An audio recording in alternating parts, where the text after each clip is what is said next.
The OSI teaches that everything in the universe happens according to the grand plan. But the stranger that arrived in Halcyon was an unplanned variable. From the moment he landed in Emerald Vale, his actions altered the course of history. The events on Tartarus brought about the end of the board's authority. But the board's mistakes would haunt the colony for decades to come. The damage they left behind would require the work of a generation to repair. Dr. Phineas Wells began reviving a handful of the Hope's colonists, engineers, scientists, technicians, and intellectuals. They were among the brightest minds the Earth had ever sent out into the stars. The Hope scientists and engineers woke up in a colony descending headlong into total collapse. With no way to return to Earth, they had no choice but to band together and devote themselves to the cause of saving Halcyon. The people of Halcyon were nothing if not hardy. In the absence of the board's authority, many of the colony's settlements banded together with a single purpose in mind: survival. Life was especially hard in the years to come. Some towns dissolved by attrition and starvation, but most of them found a way to carry on. In the years to come, Halcyon was forced to reckon with its newfound freedom.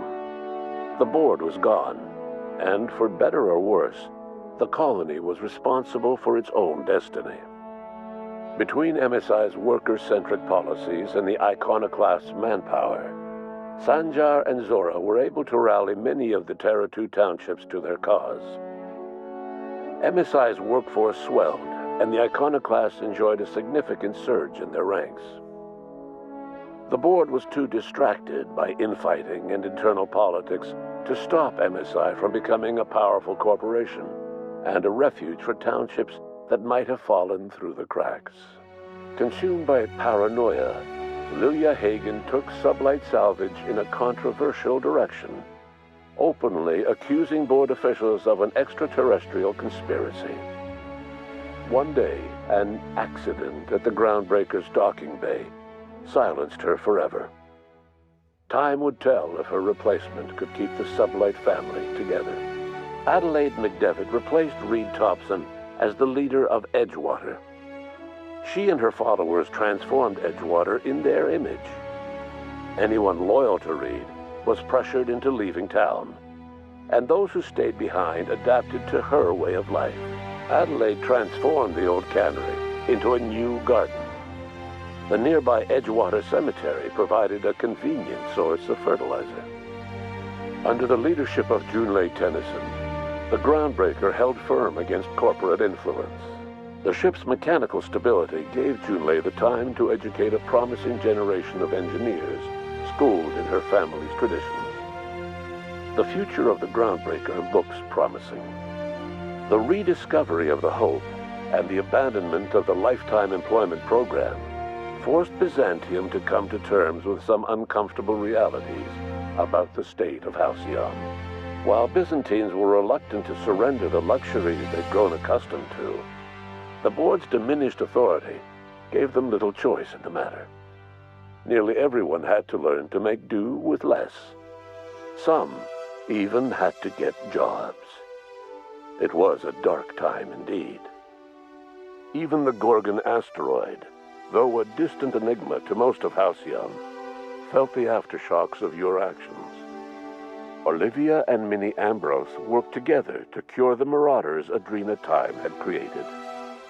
Through their partnership as scientist and administrator, they discovered the harmony that had eluded them as mother and daughter. And through years of patience and effort, they discovered the means to wean Halcyon from the scourge of Adrena Time. Their work eventually allowed Wells and his scientists to treat many of Halcyon's marauders. As their addiction waned, the colonists who had lived for so long under the thrall of Adrena Time returned to their communities and loved ones, and joined in the effort to save Halcyon. In spite of everything, the Gorgon asteroid remained a sobering reminder of the potential for progress and disaster in humanity's most ambitious efforts. The Rizzo's company in Halcyon dissolved after the collapse of the board. Needless to say, the launch of Spectrum Brown was indefinitely delayed. A stockpile of Spectrum Brown remains buried deep beneath the ruins of the old distillery, abandoned to time and attrition.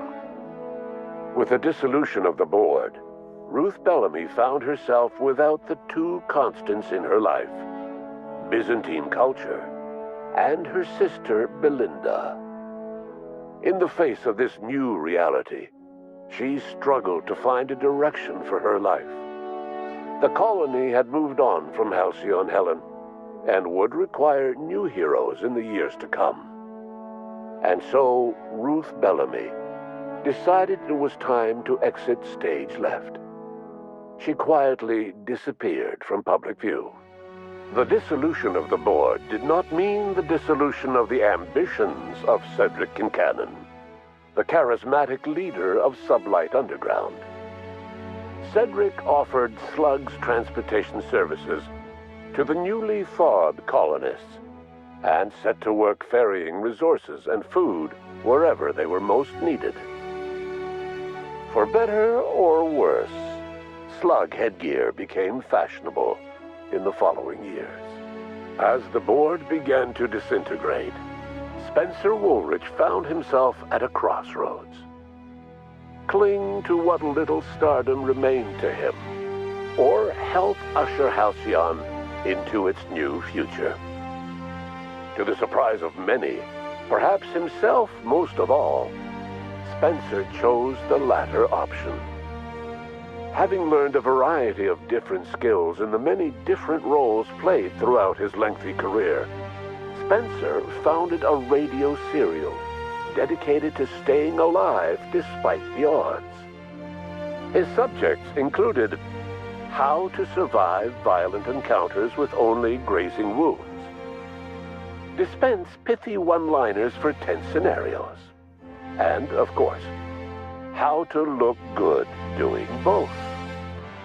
After a brief attempt at dating Helen as one person rather than two, which both Bertie and Helen found too strange, Bertie struck out on his own to try his hand at raising woolly cows.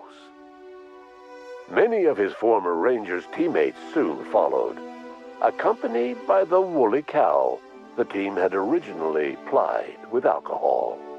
The dairy farm thrived under Bertie's leadership and care. The Dairy Rangers privately believed that the woolly cows softened Bertie's temper considerably, although the only one brave enough to say this to his face was promptly headbutted. Due to the board's dissolution, many of the Prophet's old customers no longer found quite the same value in productivity seminars that they once had.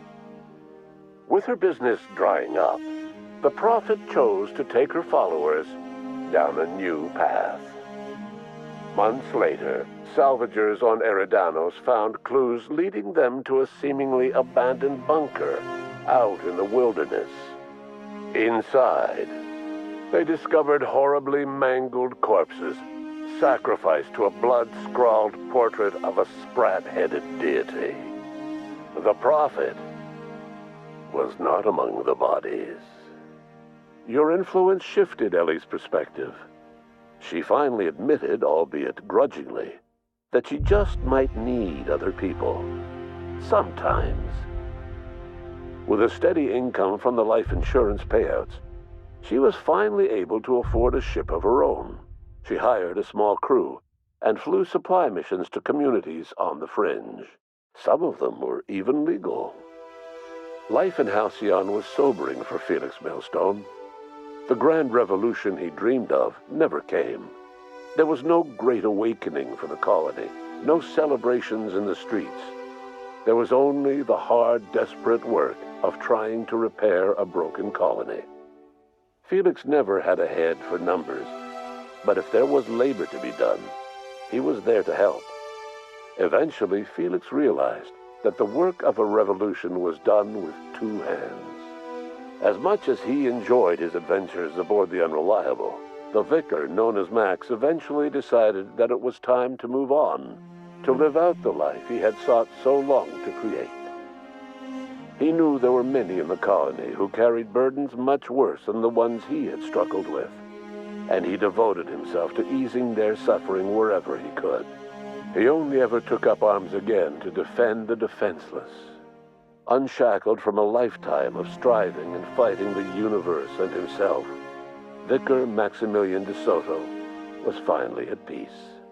Though Parvati eventually grew comfortable aboard the Unreliable, she never quite came out of her shell. She seemed to prefer the company of Ada to the crew, and she could often be found neck-deep in cables and grease, telling Ada funny stories from her childhood. While the colony fell into chaos, she found an island of relative peace with Ada, and they formed an unusual bond. She decided to remain aboard the Unreliable permanently as its chief and sole engineer.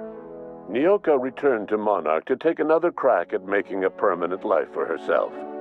She formed the Charon Group, a mercenary outfit of ragtag survivalists and wilderness experts. Anyone in need of a guide or just looking to throw back a beer and swap stories could find her camping on the trail or clearing an infestation. The SAM unit that accompanied you spread awareness of the product line's superior sanitation and maintenance capabilities across what was left of the colony. This led to a boost in SAM unit sales. Did you know that SAM units are the longest-lasting, toughest-acting cleaning solution in Halcyon? Minister Clark was released from house arrest, and his contact with you gave him a sense of renewed purpose and vigor. Once it became clear that no help would be coming from Earth, he threw his considerable efforts and talents into helping Halcyon manage the crisis before it. Chairman Rockwell served as the public face for the changes in Halcyon to come.